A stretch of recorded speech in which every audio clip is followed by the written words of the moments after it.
We're seeing a change in heart of the administration in Mexico. Lopez Obrador, for the first couple of years of his presidency, followed what he called hugs, not drugs. The idea that if we don't bother the cartels, they'll just be nice. Yeah, so that didn't work out.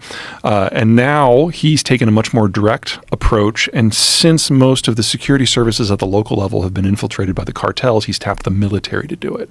So the military is now taking active steps against the cartels. And if you are in a cartel, that means you need heavier weaponry to fight back. And that's why the 50 cals and things like them are starting to pop up a lot more. And so what is the Mexican strategy in terms of utilizing the military and dealing with the cartels? What are they trying to do? I would argue that the AMLO administration isn't to the point yet that they have a strategy, but they realize that the murder rate has reached the point that hugs, not drugs is no longer a viable option. And so they're trying to militarize the equation in the hopes that the Mexican military is more capable than this or that cartel. You can kind of break the cartel world into three groups. You've got Jalisco New Generation, the hyper-violent ones. You've got the Los Chapitos and the associated groups that are what's left of Sinaloa. They're the most capable ones for smuggling drugs. That's where the money is. And so that is where AMLO seems to be focusing his efforts. And then you've got what's left of the Zetas and the Gulf cartels, which is a very Twilight 2000 dog-eat-dog world out in eastern Mexico, which everyone's just kind of ignoring because it's not strategic. It's just violent. But it appears, and I don't want to oversell this because AMLO's clearly making this up as he goes, it appears that they think if they can put a pinch in the income, that maybe they can turn Sinaloa into the next Zetas and just break it apart. I don't think that's a very good plan, but it's better than what they've been doing for the last 2.5 years. And what's worst case scenario with Mexico? Worst case scenario would be if Jalisco New Generation penetrates north of the border and it changes our political discussion to be very anti-Mexico. One of the great achievements, in my opinion, of the Trump administration is convincing America's hard right that Mexicans are part of the family and taking one of the biggest looming racial issues in the United States and just dissolving it. If Americans start to think of Mexicans as drug runners again, regardless of why, that damages our most productive trading relationship and our most brilliant opportunity for our future right out of the gate. But what is the worst case scenario in terms of the cartels overwhelming the Mexican military? Because it does seem they have. You're asking all the fun, cheery questions. Yeah. Well, that's why you're here, bro. Yeah.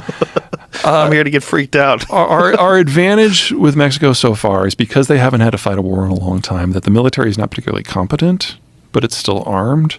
And so when you bring it into the system, they hit with a punch that compared to the normal local security services is really impressive. But every time a armed group of the state has been brought into the fight, the cartels have found a way to corrupt it. And if you do that to the military, we could have a very real problem here. Think Chicago at the height of Al Capone, but on a national scale. Jesus Christ. We're not there yet, but that would be the concern. Now, how much effort is the United States putting to mitigate this? And how much policy is directed towards trying to steer this in the right direction? This is one of those where being a border country is a negative because, we may be great trading partners and to a degree friends and integrated economically and demographically, but we're always going to be titchy about the other one telling us what to do. Trump and AMLO got along great because Trump really never asked anything of AMLO. He said, as long as you take steps to limit Central American immigration into the United States, I'm going to be hands-off on everything else. And so relations were pretty warm. Biden comes in and takes a much more traditional American approach. So it's about immigration, it's about drugs, it's about rule of law, it's about investment. And AMLO is like a really, really angry Trump.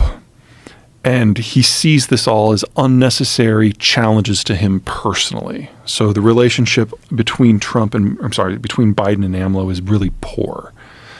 And in that sort of environment, it's been very, very difficult for anyone in the U.S. bureaucracy to have a productive relationship with anyone south of the border. So most drug extraditions have stopped, most law enforcement cooperation has stopped, most intelligence sharing has stopped. So we're just leaving that and watching it Well, play because out. the Mexicans shut the door on us.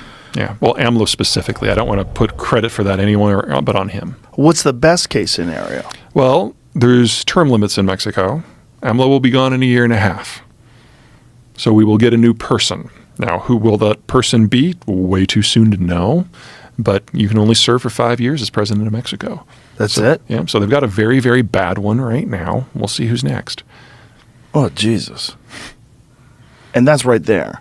Yep. So the whole world's fucked. Yeah, that's a bit of an overstatement, but we've got some challenges.